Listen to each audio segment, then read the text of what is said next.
11월 6일 법률방송 로투데이 시작하겠습니다. 첫 소식입니다.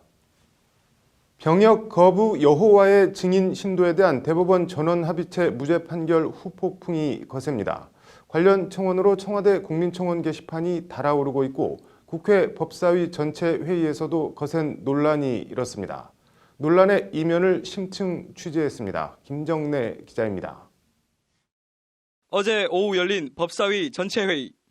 법무부나 감사원, 대법원의 2019년도 예산안 보고를 위한 전체 회의였지만 논의의 중심은 단연 종교적 병역 거부 대법원 무죄 판결이었습니다. 포문을 연 사람은 검사 출신 김도읍 자유한국당 의원. 김도읍 의원은 병역법 무죄 판결을 받은 여호와의 증인 신도 오모 씨에 대해 오 씨는 무죄 판결로 군대도 안 가는데 대체 복무제가 도입되면 소급해서 대체 복무를 하느냐고 김창보 법원행정처 차장에 따져 물었습니다. 급작스런 질문에 김창보 차장은 아무런 답변도 못하고 당황한 기색이 역력했습니다. 김 의원은 그러면서 대체 복무제도 아직 완비되지 않았는데 무죄 의견을 낸 대법관들한테 오 씨를 앞으로 어떻게 해야 되는지 물어보라고 대법원 판결을 꼬집었습니다. 대체 복무제가 마련되지도 않은 상황에서 덮어놓고 종교적 병역 거부에 대해 무죄부터 선고하면 어쩌냐는 질타입니다. 같은 당 정가윤 의원도 속칭 군대 가는 놈이 바보라는 인식이 확산되고 있다며 지구상 유일한 분단 국가에서 여러 국가적 사정을 충분히 고려해 판결을 내렸어야 되지 않았겠냐고 아쉬움을 나타냈습니다. 실제 헌법재판소는 지난 6월 대체 복무제 없는 병역법에 대해 헌법 불합치 판결을 내리면서도 양심적, 종교적 병역 거부 자체는 합헌임을 분명히 했습니다. 대체 복무제 같은 대안이 마련된 다음에 이번 대법원 판결이 나왔으면 더욱 좋았을 텐데 그렇지 못하고 조금 앞서간 느낌이 있어서 그 점은 조금 아쉽습니다. 이런 가운데 박상기 법무부 장관이 종교적 병역 거부자에 대한 사면을 놓고 오락가락 발언을 해 혼란을 더 증폭시키고 있습니다. 어제 오후 법사위 전체 회의에서 내부적으로 사면을 검토하고 있다고 말한 지 하루 만에 법무부가 구체적 방침은 미정이라며 장관 발언을 뒤집고 진화에 나선 겁니다. 양심적 병역 거부 관련 공소 취소나 특별 사면 방침 등 정해진 바가 없다. 다양한 방안을 가능성 차원에서 법리적으로 검토하고 있는 중이라는 것이 법무부 관계자의 설명입니다. 논의된 바가 없는 게 아니고요. 네. 확정된 바가 결정된 바가 없다는 취지입니다. 장관님께서도 어제도 김도읍 의원이 자꾸 그렇게 계속 얘기를 해서 검토 중이라는 얘기를 하신 거지 공소 취소하겠다 이렇게 말씀하신 건 아니거든요. 이런 혼란을 반영하듯 청와대 국민청원 게시판엔 병역 거부 관련한 청원이 1,000건 가까이 올라 있습니다. 대부분 진정한 양심이 무엇이냐, 어떻게 측정하냐고 대법원 판결을 성토하는 내용들입니다. 대법원 판결 이후 여호와의 증인 가입 문의가 속출하고 있다는 등의 확인되지 않은 말들까지 떠돌고 있지만 판결 당사자인 여호와의 증인 측은 사실과 다르다며 가입하려 한다고 가입할 수 있는 게 아니라고 선을 그었습니다. 사실은 가입 그런 전화는 사실은 거의 없습니다. 여호와의 증인으로서 활동을 하기를 원한다면 충분한 기간이 필요한 절차들이 있습니다. 병역 거부로 이미 처벌을 받은 사람들에 대한 사면, 복권 문제와 재판 선고를 기다리고 있는 병역 거부자들의 대체 복무 여부 등 병역 거부 대법원 무죄 판결로 촉발된 실타래처럼 꼬인 종교적 병역 거부 문제. 판은 대법원이 벌였지만 뒷수습은 국회 몫이 됐습니다. 대체 복무가 법으로 규정이 되어 있지 않기 때문에 그동안에 이제 공백이 발생하는데 아무래도 빨리 대체 복무에 대한 입법을 해서 그에 따라서 군 복무를 해야 될 겁니다. 국회가 대체 복무제 입법화를 완비할 때까지 이 같은 논란과 혼란은 불가피해 보입니다. 인권과 양심이라는 판결 취지에도 불구하고 대법원이 종교적 병역 거부에 대한 섣부른 전원합의체 무죄 판결로 혼란을 자초했다는 비판은 피하기 힘들어 보입니다. 법률방송 김정래입니다. 간암 3기라며 병 보석으로 풀려나 재판을 받고 있는 와중에 떡볶이나 심지어 술을 마시는 모습이 포착돼 황제 보석 논란에 휩싸인 재벌 회장이 있습니다. 태광그룹 이호진 회장 얘기인데요.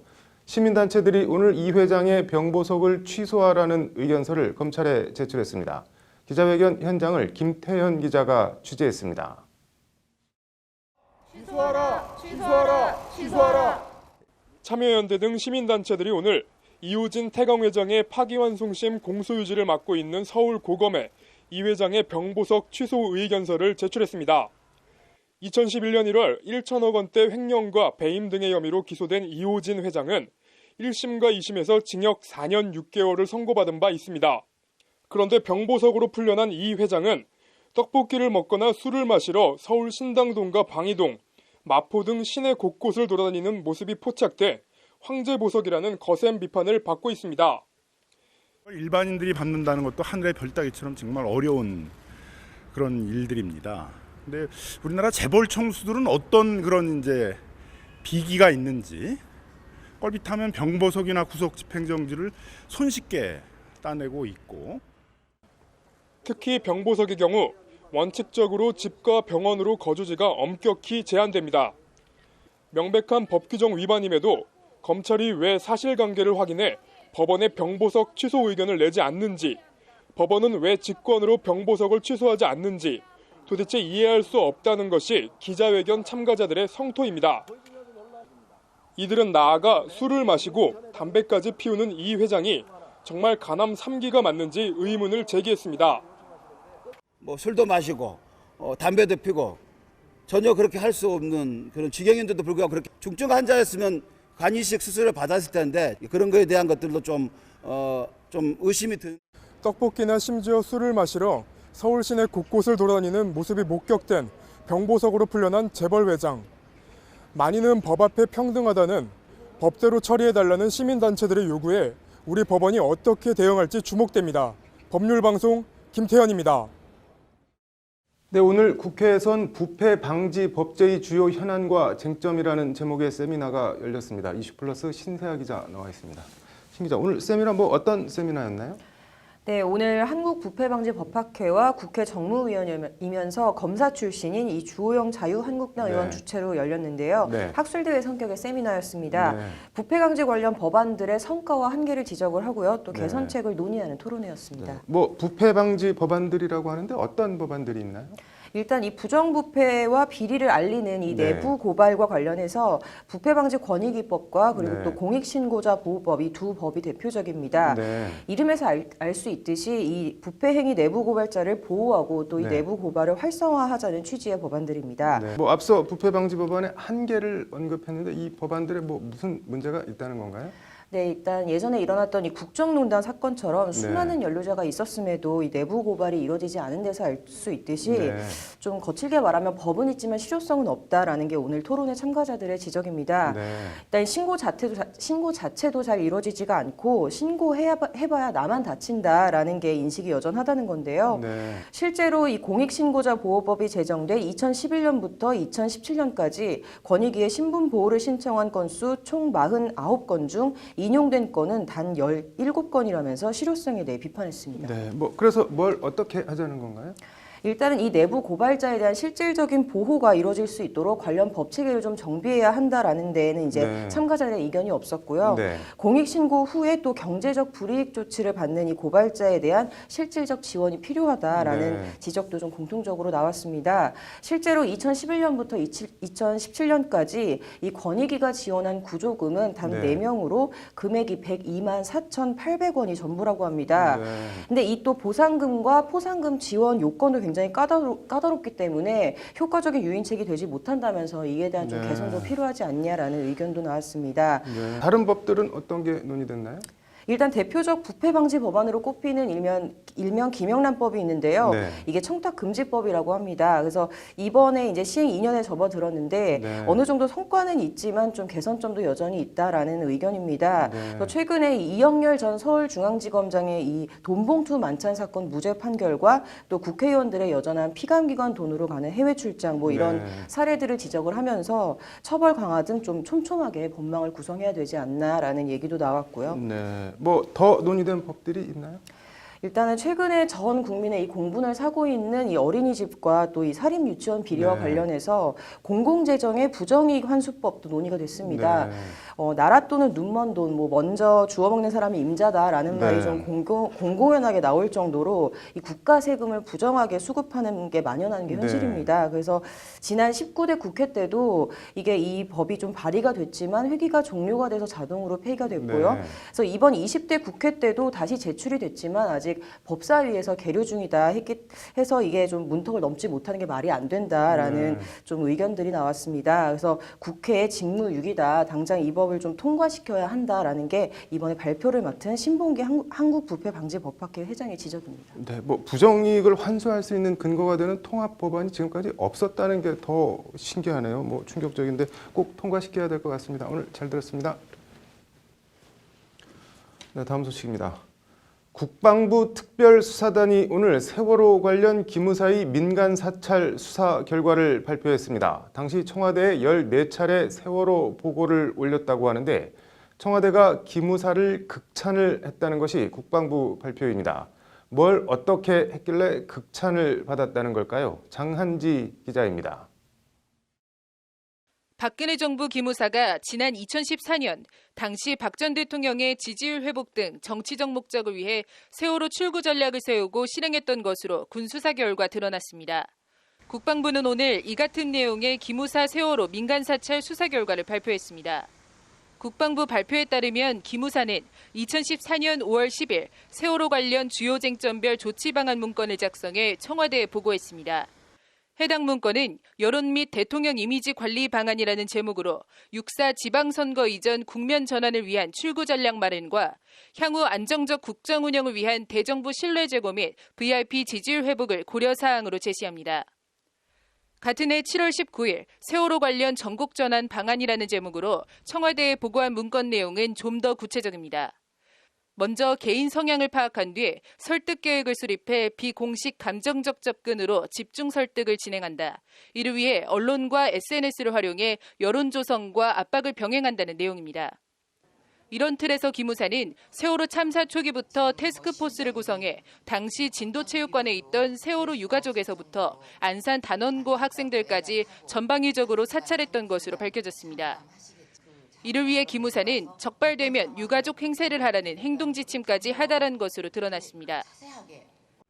이번 사건은 기무사가 세월호 참사 기간 동안 통수권 보필이라는 미명하에 권한을 남용하여 조직적으로 민간인들을 사찰한 사건이며 보고를 받은 청와대는 기무사의 불법 행태를 질타하기는커녕 기무사만큼 중앙집권적이고 일사불란하게 움직이는 조직은 없음, 최고의 부대라고 극찬한 것으로 나타났습니다. 군 특수단은 이 같은 수사 결과를 바탕으로 민간인 불법 사찰 등의 혐의로 610 부대장이었던 소모 소장 등 장성 2명과 대령 1명 등 3명을 구속 기소하고 기모 준장 등 2명을 불구속 기소했습니다. 민간인 신분인 이재수 전 기무사령관과 그 윗선에 대한 수사는 서울중앙지검 공안 2부가 진행하고 있습니다. 법률방송 장한지입니다. 국고 지원금으로 명품 백을 사고 심지어 술이나 성인용품을 구입해도 횡령죄로 처벌이 안 되는 어린이집 유치원 비리. 공분하지 않을 수가 없는데요. 오늘 유치원 특활비 횡령 혐의를 유죄로 판단한 대법원 판결이 나왔습니다. 판결로 보는 세상. 오늘은 유치원 특활비 횡령 얘기 해보겠습니다. 제주도에서 어린이집을 운영한 47살 문모 씨라고 하는데 자신의 아내와 동생의 아내를 직원으로 허위 등록해 623만 원을 부당하게 받아 챙겼고 특별활동 운영업체와 부풀린 대금으로 리베이트 계약을 체결한 뒤 일부를 돌려받는 수법으로 128회에 걸쳐 3,623만 원을 받아 챙긴 혐의로 재판에 넘겨졌다고 합니다. 횡령죄는 타인의 돈이나 재물을 보관하고 있는 자가 그 돈을 빼돌렸을 경우 성립하는 범죄인데 특별활동 운영업체에 이미 돈이 건너간 뒤라 보관하고 있는 자가 아니기 때문에 횡령죄가 성립할 수 없다는 것이 문씨 측의 논리입니다. 항소심 법원은 문씨 측의 주장을 받아들여 횡령 부분을 무죄로 판단하고 월급 부정수급 혐의에 대해서만 벌금 300만 원을 선고했습니다. 어린이집이 해당 금원에 대한 처분 권한을 가지고 있다고 볼 수 없어 남 씨가 어린이집 소유의 특별활동비를 일부 돌려받았다고 하더라도 횡령으로 보기 어렵다는 것이 2심 재판부 판단입니다. 하지만 대법원은 오늘 횡령 행위가 맞다며 2심 재판을 다시 하라고 유죄 취지로 파기환송했습니다. 개인적 용도의 자금을 마련하기 위해 부풀린 금액으로 계약을 체결한 뒤 대금 일부를 되돌려받는 행위는 부풀려 지급된 대금 상당액을 횡령한 행위다. 피고인에게 횡령의 고의 및 불법 영득 의사가 있었다고 보기 어렵다는 이유로 무죄를 선고한 원심 판결에는 법리를 오해한 잘못이 있다는 게 대법원의 오늘 판결입니다. 오늘 대법원 판결은 그동안 정부 지원금이나 교비를 쌈짓돈처럼 써오고도 요리조리 법망을 피해온 비리 어린이집이나 유치원에 대해 철퇴를 내린 판결이라는 평가입니다. 더 이상 소모적 법리 논쟁이 반복되지 않도록 관련 처벌 근거와 수위를 규정한 법안이 마련돼 아이들을 볼모로 하는 유치원 비리가 근절되기를 바라봅니다. 판결로 보는 세상이었습니다. 이어서 법조계 소식 전해드리겠습니다. 법무부가 오늘 미국을 본점사무소라는 외국법 자문 법률사무소의 설립을 인가했습니다. 이로써 법률 시장을 외국에 개방한 지 6년여 만에 국내로 진출한 외국 법률사무소가 30개를 돌파했습니다. 서울지방변호사회가 오늘 제주도 체류 예멘인들을 위해 난민 사건에 대한 법률 지원 매뉴얼을 발간하고 제주도 경제통상진흥원에서 기념 강연회를 열었습니다. 매뉴얼에는 난민협약 및 국제규범의 체계와 우리나라의 난민제도를 개관해 담았습니다. 양승태 사법농단 대응을 위한 시국회의가 오늘 사법농단 특별재판부 설치를 촉구하는 시민 6,550명의 서명을 국회에 제출했습니다. 이들은 기자회견을 통해 적폐 법관을 즉각 탄핵하고 특별재판부를 설치해야 한다고 촉구했습니다. 계엄령 문건 관련 의혹 군검 합동수사단이 내일 서울 동부지검에서 중간수사 결과를 발표합니다. 한민구 전 국방부 장관과 김관진 전 청와대 국가안보실장의 사법처리 여부가 결정될 것으로 보입니다. 11월 6일 법률방송 로투데이 마치겠습니다. 시청해주셔서 감사합니다.